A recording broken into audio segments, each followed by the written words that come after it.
যে কোনো নিরামিষ দিনে যদি বাড়িতে কোনো ঝামেলা ছাড়াই একটা পনিরের রেসিপি বানাতে চাও তাহলে এই রেসিপিটা দেখে নাও। এর নাম হচ্ছে পনির কালি মির্চ। এই পনিরের রেসিপিটা বাড়িতে থাকা কিছু সামান্য ইনগ্রেডিয়েন্টস দিয়ে ইজিলি তৈরি হয়ে যায় আর খেতে হয় দুর্দান্ত। তাহলে চলো রেসিপিটা শুরু করে ফেলি। আর আমি সুস্মিতা তোমাদেরকে আমার চ্যানেল ইয়ামিটস বাংলাতে স্বাগত জানাই। এই রেসিপিটার জন্য প্রথমেই আমি এখানে নিয়েছি প্রায় 200 গ্রাম মতো পনির। এবার এই পনিরগুলোকে আমাদের ছুরির সাহায্যে ছোট ছোট কিউব করে কেটে নিতে হবে। তোমরা দেখো আমাদের সমস্ত পনিরগুলোই কাটা হয়ে গেছে। এবার এটাকে সরিয়ে রেখে অন্যদিকে আমি একটা কড়াই নিয়ে নিলাম আর তার মধ্যে দিয়ে দিলাম মেজারমেন্ট কাপের 1 কাপের থেকে একটু কম পরিমাণ টক দই, 1 চামচ পরিমাণ আদা বাটা, প্রায় 2 টেবিল চামচ পরিমাণ কাজু পোস্ত বাটা,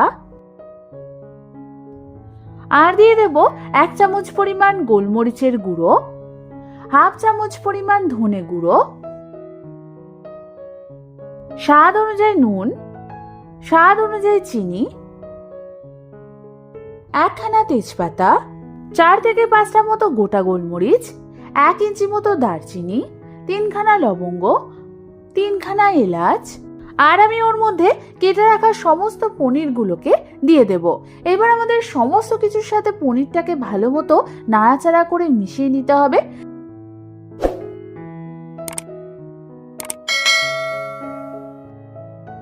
ভালো মতো মেশানোর পর আমি এর মধ্যে দিয়ে দেবো প্রায় 2 থেকে 3 টেবিল চামচ পরিমাণ গরম করা সাদা তেল। গরম তেলটা দিয়েও আমাদের সমস্ত কিছুকে হালকা হাতে নাড়াচাড়া করে একবার মিশিয়ে নিতে হবে।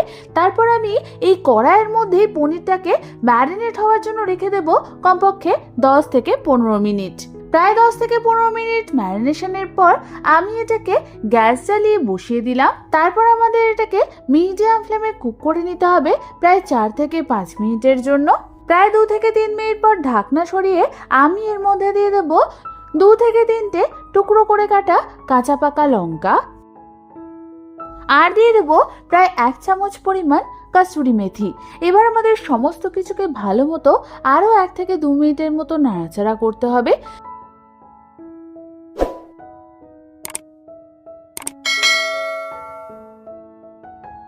প্রায় 1 থেকে 2 মিনিট ধরে নাড়াচাড়া করার পর তোমরা দেখো এর থেকে কিন্তু তেল বেরিয়ে এসেছে। তোমরা যদি গ্রেভিটা একটু বেশি চাও সেক্ষেত্রে এই সময় গরম জল অ্যাড করতে পারো। আমি এখানে গ্রেভিটাকে একটু বাড়ানোর জন্য অল্প পরিমাণ গরম জল অ্যাড করলাম। আর আমি এর মধ্যে দিয়ে দিলাম স্বাদ অনুযায়ী চিনি আর স্বাদ অনুযায়ী নুন। নুন আর চিনি দেওয়ার পর হালকা হাতে আমাদের সমস্ত কিছুকে আরও একবার নাড়াচাড়া করতে হবে।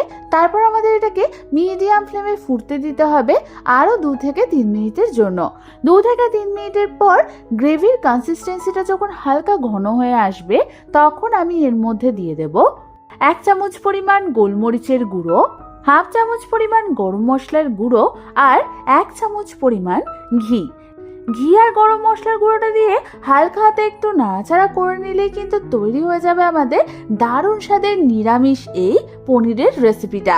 এবার শুধু গরম গরম ভাত, রুটি, পোলাও, ফ্রাইড রাইসের সাথে সার্ভ করার অপেক্ষা। তাহলে আর দেরি না করে যে কোনো নিরামিষ দিনে ঠিক এইভাবে পনিরটা রান্না করে দেখো, আশা করি তোমাদের খুব ভালো লাগবে।